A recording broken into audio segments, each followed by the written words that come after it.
Bueno, ahora vamos a ir a una bolilla corta, a una clase corta, que es la última clase, que es la clase número 10. Bueno, y primero desarrolla el texto de Arpini. Bueno, el texto de Arpini dice que es necesario construir una ciudadanía responsable en un mundo que está globalizado. Entonces, ¿qué pasa? Vamos a aplicar también las categorías de Dussel, porque es necesario el reconocimiento del otro a través de la analéctica. O sea que es colocarse en el lugar del otro y reconocer que el otro es una totalidad, con una cultura diferente, con un modo de vida diferente, con un modo de ver el mundo diferente al mío, y yo evaluarlo desde mi totalidad, pero también ubicarme en la suya. Eso es la empatía. Bueno, y que es un compromiso, que la ciudadanía responsable es un compromiso social y tiene que ver con el principio de la integración dentro de, eso es importante, la integración dentro de la diversidad. Y la integración dentro de la diversidad tiene que ver con la interculturalidad. Esas son todas categorías que hay que saber manejar. Porque según el autor dice de que la globalización, primero, que no ha sido consensuada, no es una construcción de los pueblos, sino que es una imposición de Occidente, que en lugar de integrar a los pueblos, lo que tiende es a desintegrarlos. Por eso es necesario que se construya una integración dentro de la diversidad. Y esa es la definición de interculturalidad. Bueno, entonces, ejercer la ciudadanía desde un punto de vista empático. Este, o sea, construir, el ciudadano tiene que ser un sujeto empático que reconoce al mundo al otro y se compromete. Bueno, después acá el profesor hizo como un repaso, que no viene mal volver a repetirlo, de lo que son las esferas políticas. La primera esfera y la más importante es la esfera material. ¿Por qué? Porque la esfera material son las condiciones de subsistencia. El hombre, para subsistir, tiene que tener comida, tiene que tener techo, tiene que tener vestido. Entonces, esta esfera, después tenemos, entonces, ¿qué son las condiciones generales que tiene que tener toda política para que sea para la gobernabilidad? Bueno, después tenemos la esfera formal. ¿Qué es la esfera formal? Son las leyes, son las resoluciones, son los procedimientos que tienen que seguir una determinada legalidad para ser considerados legítimos y aceptados por la comunidad.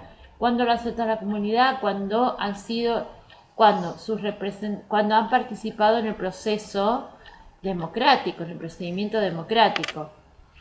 Bueno, porque la participación viene a ser lo que es la ciudadanía propiamente dicha. Y después, por último, tenemos la esfera de la factibilidad, que es la posibilidad. Bueno, esta esfera de la factibilidad está directamente colocada en el gobierno, que es la posibilidad de hacer política a través de administrando los recursos disponibles para poder cumplir con esa esfera material. O sea que está todo, absolutamente todo conectado. La esfera formal es la forma por la cual el gobierno se comunica, acciona y ejerce el poder legítimamente. Bueno, eso sería como un resumen. Entonces, la esfera formal es la forma por la cual el gobierno se comunica, acciona y ejerce el poder de una manera legítima. Según Dussel, la analéptica es la concepción del otro a través de la empatía, que es diferente a lo que es la dialéctica totalizadora eurocéntrica occidental, donde se ve al otro desde mi totalidad. Esto es ver al otro desde su totalidad, colocándose en el lugar y el respeto por las diferencias, poniéndome en el lugar del otro. Después, el autor hace énfasis en que en este mundo globalizado existe una desintegración cultural, en vez de una integración. ¿Por qué? Porque se tiende a lo que es la homogeneidad. Vuelve a repetir otra vez que la analéctica es un método de reconocimiento del otro. Porque el otro es una totalidad y esa totalidad del otro es distinta a la mía. No diferente, sino distinta, porque el otro tiene su propia manera de ver el mundo, de ver la realidad, tiene su propia cultura y que es distinta a la mía, pero no es diferente, porque la categoría lo diferente es una categoría totalizadora, dialéctica, donde el otro es diferente a mí, pero yo lo juzgo, lo evalúo desde mi totalidad. Esa es la diferencia. Bueno, después estamos hablando de la globalización, que como lo habíamos dicho antes, es una imposición que hace Occidente a los otros pueblos de su cultura, o sea, es una imposición de la cultura occidental. Entonces no podemos considerar que se trate de una construcción global, porque para que haya una construcción tendría que haber habido participación de todos los pueblos. Y la globalización fue construida por Occidente, o sea, fue pensada por Occidente y fue impuesta a los demás pueblos que no participaron. Bueno, entonces, la globalización sumado a la ciudadanía responsable es el reconocimiento, por ejemplo, de los pueblos indígenas, de la autodeterminación de los pueblos indígenas, donde la comunidad está por encima de la individualidad. Bueno, ahora vamos a pasar a desarrollar la última parte de la bolilla 5. Y en lo primero que hace es empezar a desarrollar lo que es la teoría de la división de poderes de Montesquieu. Bueno, y tenemos dos teóricos de la división de poderes. Montesquieu, que habla del poder ejecutivo, poder legislativo y poder judicial, y lo tenemos a Locke. Locke es más para el parlamentarismo, porque habla de poder ejecutivo, poder legislativo y poder federativo. Bueno, entonces tenemos que el modelo estadounidense es el modelo del presidencialismo, donde hay una división tripartita de poderes con un sistema de pesos y contrapesos. En cambio, el sistema europeo, que es el parlamentario, es un sistema de fusión de poderes o de colaboración entre poderes, donde el poder legislativo tiene mucho más poder, tiene más fuerza. Bueno, se concentra ahí.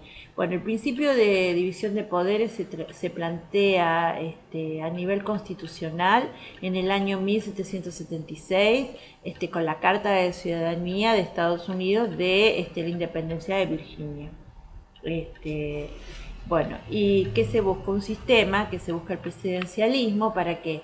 Se busca el presidencialismo justamente para romper con el absolutismo monárquico. Bueno, lo importante es que este sistema, el sistema de división de poderes y el sistema democrático, es un sistema perfectible. ¿Qué quiere decir que es perfectible? Bueno, que es un sistema que ha ido mejorando con el tiempo.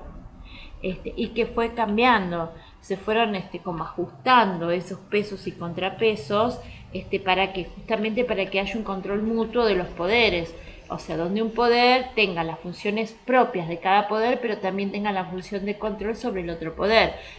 Un ejemplo sería el Consejo de la Magistratura. En el sistema presidencialista, por ejemplo, los jueces pueden declarar la inconstitucionalidad de las leyes dictadas por el Poder Legislativo.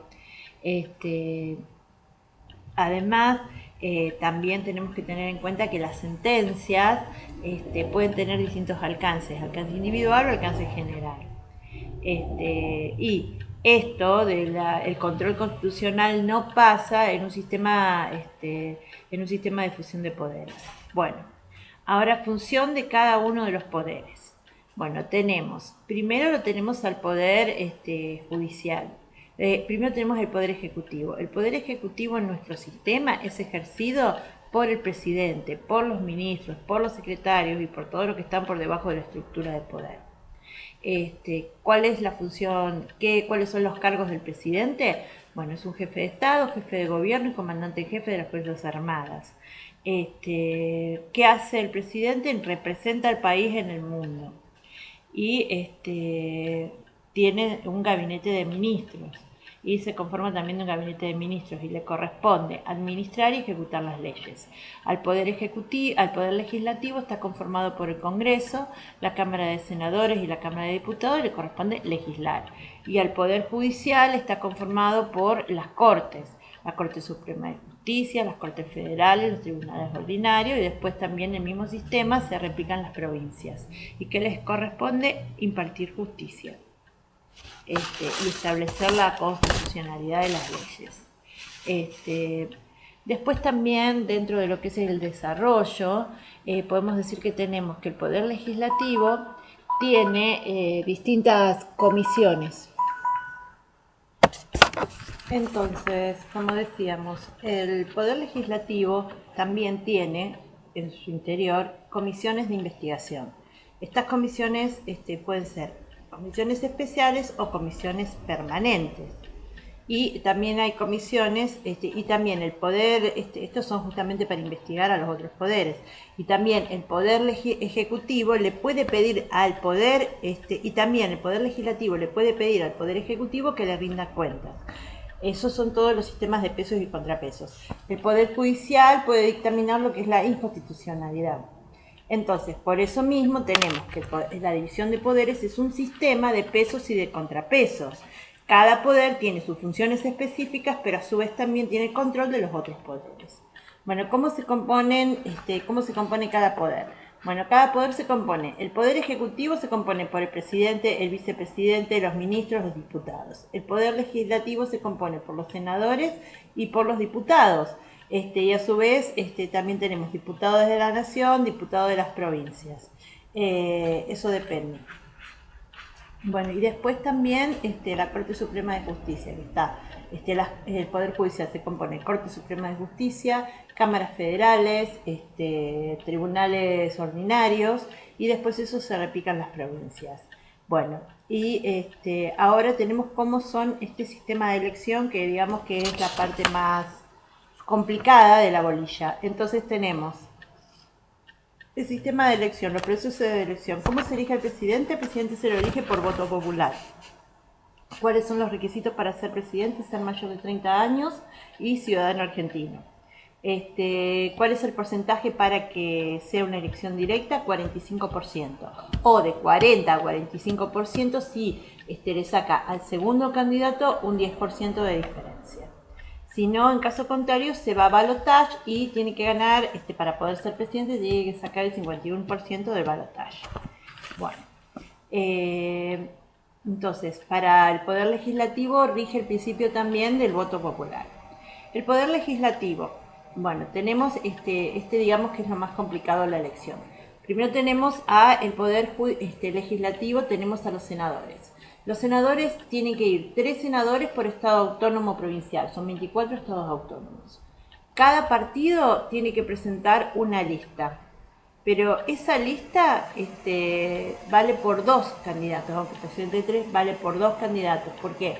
Porque el tercer candidato tiene que ser sí o sí de la oposición, de la segunda mayoría. O sea, dentro de esa lista tiene que ir sí o sí una mujer. ¿Por qué? Por la ley de la reparación histórica. Bien, entonces, por ley de reparación histórica. Bueno, este sistema, bueno, los senadores son los representantes de cada provincia. Este sistema, esta elección se rige por el principio de la igualdad. O sea, no importa si una provincia es chica o grande, porque cada provincia tiene 3 representantes en la Cámara de Senadores. Bueno, después tenemos la Corte Suprema de Justicia. ¿Cómo se eligen a los jueces? Bueno, el proceso es así. El Consejo de la Magistratura presenta una terna.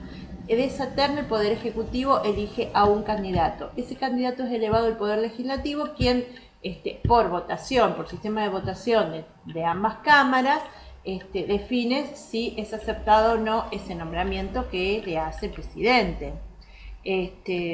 Entonces, por lo tanto, en este sistema participan los 3 poderes. Y este mismo mecanismo se aplica para la elección de los jueces provinciales. Bueno, después con respecto a los diputados, también es la elección es por voto popular, pero el sistema de bancas, este sistema es un sistema de la proporcionalidad. Es de acuerdo, el cupo es proporcional a la población, o sea que ciudades con más población tendrán más diputados. Esta cantidad se actualiza con el tiempo, digamos que se ajusta al principio de proporcionalidad de acuerdo a los censos. Actualmente es un diputado cada 400.000 habitantes o fracción no mayor de 180.000, no menor de 180.000. Entonces, y en el caso de que hay provincias que no llegan a 180.000 habitantes, hay un mínimo de diputados que tienen que ser 3 diputados, como mínimo por provincia. Y ahora vamos a poner el ejemplo, por ejemplo, Santa Fe. Santa Fe se puede llevar a llevar 10 diputados. Bueno, este es un sistema DON, no es un sistema no es un sistema nominal como ocurre en el sistema parlamentario. Este es un sistema DONT. ¿Y cómo es el sistema DONT? Bueno, primero, si la mayoría, la primera mayoría sacó 40%, le tocan 4 diputados. Segunda mayoría 30%, 3 diputados. Tercera mayoría 20%, 2 diputados. Y la cuarta mayoría 10%, un diputado. Bueno, y el sistema establece por la Ley de Reparación Histórica de los Derechos de la Mujer que tiene que haber una mujer cada 2 hombres dentro de las listas.